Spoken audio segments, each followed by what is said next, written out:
જય શ્રી કૃષ્ણ મિત્રો, આજે જન્માષ્ટમીના દિવસે ભગવાન શ્રી કૃષ્ણના જન્મની પૂજા વિધિ અને ભગવાન શ્રી કૃષ્ણના જન્મની સુંદર કથા સાંભળીએ। આજે શ્રાવણ માસની અંધારી આઠમ છે। આ દિવસ એટલે ભગવાન શ્રી કૃષ્ણનો જન્મદિવસ। ઓહો, આજે તો કાનુડાનો જન્મદિવસ, અખિલ બ્રહ્માંડના માલિકનો જન્મદિવસ, જગતના પાલનહાર ભગવાન શ્રી કૃષ્ણનો જન્મદિવસ। ભગવાન શ્રી કૃષ્ણનો જન્મ શ્રાવણ માસની કૃષ્ણ પક્ષની અષ્ટમી તિથિએ રોહિણી નક્ષત્રમાં થયો હતો। મિત્રો, આ વિડીયોમાં જન્માષ્ટમીના દિવસે વ્રત કરવાની વિધિ, મહાત્મ્ય અને કથા વાર્તા સાંભળીએ। આ દિવસે પૂરી શ્રદ્ધાથી આઠમનું વ્રત અને ઉપવાસ કરવાથી મનુષ્યને 100 જન્મના પાપોમાંથી મુક્તિ મળે છે એવું વિધાન બ્રહ્મ પુરાણમાં વર્ણવ્યું છે। જન્માષ્ટમીનું આ વ્રત ખૂબ જ પુણ્યદાયી છે। શાસ્ત્ર અનુસાર જન્માષ્ટમી પર વિધિ વિધાનથી બાળકૃષ્ણની પૂજા કરાય છે। આ દિવસે ભગવાન બાળકૃષ્ણને પંચામૃતથી સ્નાન કરાવી, સુંદર આભૂષણો અને વાઘા પહેરાવી, બાલકૃષ્ણને સુંદર આસન અને સુંદર ઝૂલામાં બેસાડી, ભગવાનને ફળ ફૂલ ધરી, માખણ, મિશ્રી, પંજરી, સુખડીનું નૈવેદ્ય ધરી ભગવાન શ્રી બાળ ગોપાળની પૂજા કરાય છે। જન્માષ્ટમીનું આ વ્રત ખૂબ જ ફળદાયી છે। ભગવાન શ્રી કૃષ્ણ જગતના પાલનહાર છે, જગતના પોષણ કરતા છે, માટે નંદલાલનો જન્મદિવસ તથા નંદ જન્મોત્સવ ઈશ્વર ઉપર પૂરી શ્રદ્ધા રાખી જરૂર ઉજવવો જોઈએ। આ દિવસે સંતાન ગોપાલ મંત્ર, વિષ્ણુ સહસ્ત્રનામ, ભાગવત ગીતાના પાઠ આદિ જરૂર કરવા જોઈએ। ભજન કીર્તન ગાય, હરિની કથા વાર્તા સાંભળી, રાત્રિનું જાગરણ કરી આ વ્રત કરવું તથા ઓમ નમઃ વાસુદેવાય મંત્રનો જાપ કરવો। રાત્રે 12 વાગે જ્યારે ભગવાન શ્રી કૃષ્ણનો જન્મ થયો હતો ત્યારે સેવા પૂજા કરી, આરતી, થાળ અને સ્તુતિ કરવી અને ભગવાનની પ્રસન્નતા માટે નંદ ઘેરા નંદ ભર્યો, જય કનૈયા લાલ કી, હાથી ઘોડા પાલકી, જય કનૈયા લાલ કી એવા નાદનો જય ઘોષ કરવો। આમ ભગવાન શ્રી કૃષ્ણનો રાત્રે 12 વાગ્યે જન્મ ઉત્સવ થાય પછી ભગવાનને જે ભોગ અર્પણ કર્યો હોય તે પ્રસાદી લઈ પારણા કરવા। જન્માષ્ટમીના બીજા દિવસે, નોમના દિવસે મટકી ફોડી હર્ષ ઉલ્લાસથી ઉત્સવ ઉજવાય છે। ભગવાન શ્રી કૃષ્ણ બાળ ગોપાળ માખણ ચોર કહેવાયા। મટુકીમાં માખણ મિશ્રી ભરી આ ઉત્સવ ઉજવવો। આ દિવસે નાના બાળકોની માતા પોતાના બાળકમાં બાળ ગોપાળનું રૂપ જુએ છે, પોતાના બાળકોને કાનુડો બનાવે છે અને આનંદિત થાય છે, પ્રસન્નતા અનુભવે છે। મિત્રો, આ હતું જન્માષ્ટમી વ્રતનું મહાત્મ્ય। હવે સાંભળીએ કૃષ્ણ જન્મની સુંદર કથા। સુખદેવજીએ કથા આગળ સંભળાવતા કહ્યું કે હે રાજન, દેવકીજીને 9 માસ પરિપૂર્ણ થયા છે।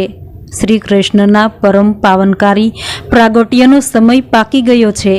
ચંદ્ર રોહિણી નક્ષત્રમાં આવ્યો, બધી દિશાઓ પ્રસન્ન જણાય છે। નદીઓના જળ સ્વચ્છ થઈ રહ્યા છે, જળાશયોમાં ખીલેલા કમળો શોભા આપતા ડોલી રહ્યા છે। મંદ મંદ વહેતો સુગંધિત વાયુ સુખકાર સ્પર્શ આપી રહ્યો છે। મહાત્મા પુરુષોના મન પ્રસન્ન થયા છે, મેઘો ખૂબ રાજી થયા છે કે હું લાલાનો ખાસ મિત્ર છું, મારો અને લાલાનો રંગ સરખો છે। અગ્નિહોત્રી બ્રાહ્મણોના કુંડમાંથી અગ્નિદેવ કૂદીને બહાર આવ્યા છે। રામાવતારમાં સેવા થઈ નથી, શ્રી કૃષ્ણ તો અગ્નિ પી જવાના છે, તેથી અગ્નિને બહુ આનંદ થાય છે। ધરતી માતા પણ પ્રસન્ન ચિત્તે જણાય છે। વૈકુંઠમાંથી પરમાત્મા આજે પૃથ્વી પર પધારવાના છે।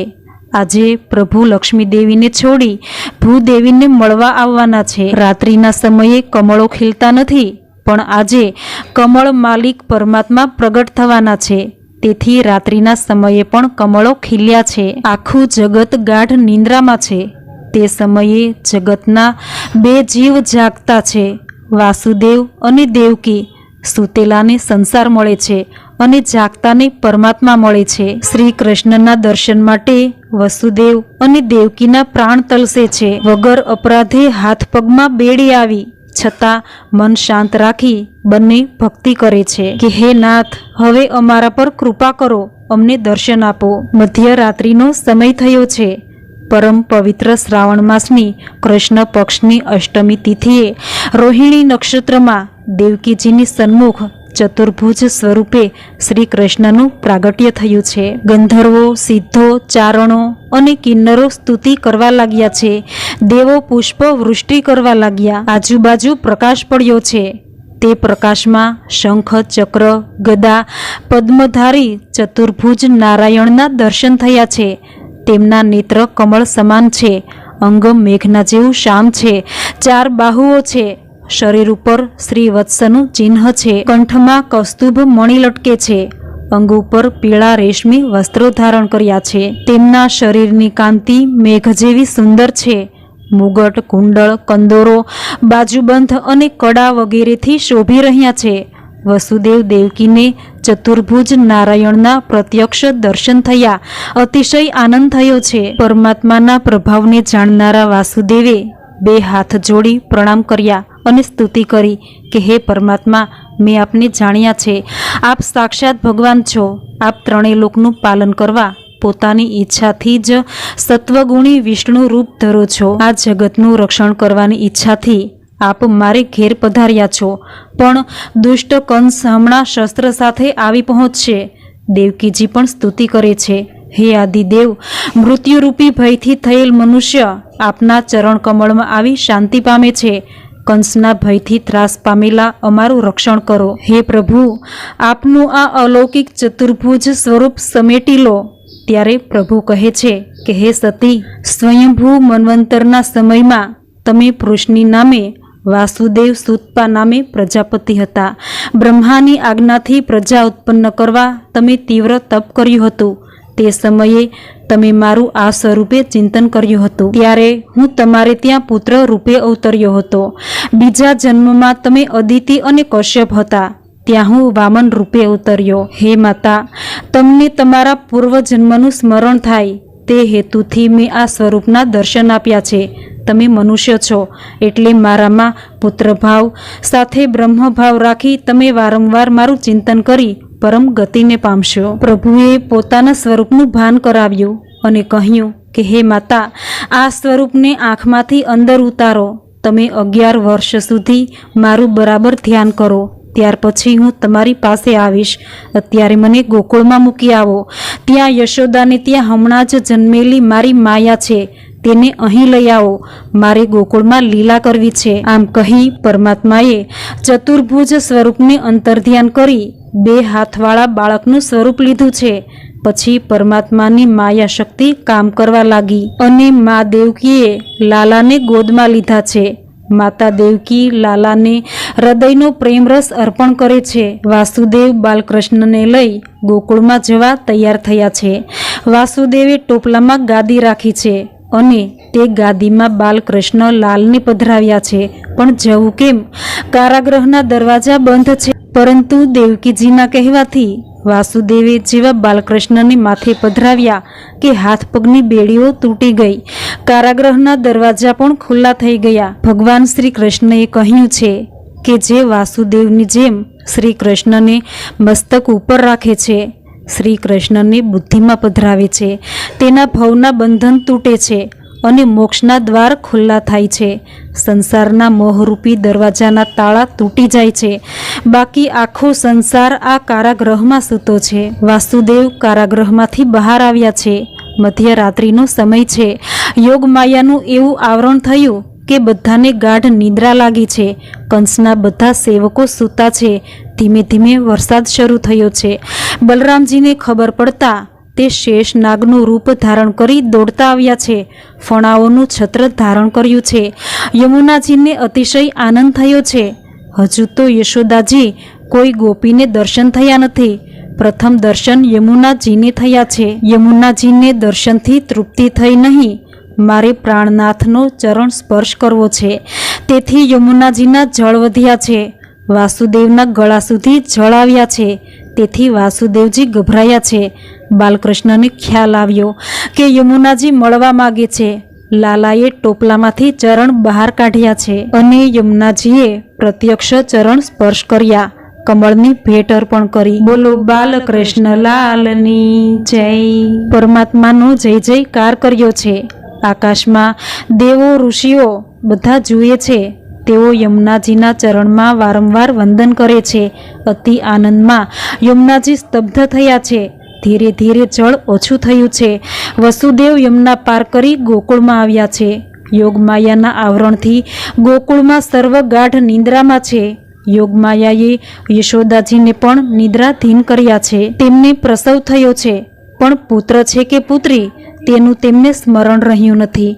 વાસુદેવજી અંદર જઈ બાલકૃષ્ણને યશોદાજી પાસે મૂકી દીધા અને પથારીમાંથી યોગમાયાને ટોપલામાં રાખ્યા. વસુદેવજી લાલાને વારંવાર પ્રેમથી નિહાળે છે કે હવે 11 વર્ષ પછી મને મળશે. યોગમાયાને ટોપલામાં રાખી વાસુદેવજી ઝડપથી મથુરા પાછા ફર્યા છે. કારાગૃહમાં જ્યાં પ્રવેશ કરે છે કે ખુલ્લા દરવાજા બંધ થયા છે. યોગમાયા અંદર આવે છે ત્યારે દરવાજા બંધ થાય છે. વાસુદેવજીના હાથ પગમાં પાછી બેડીઓ આવે છે. કારાગૃહમાં યોગમાયા રડવા લાગ્યા. કંસના સેવકો જાગ્યા છે.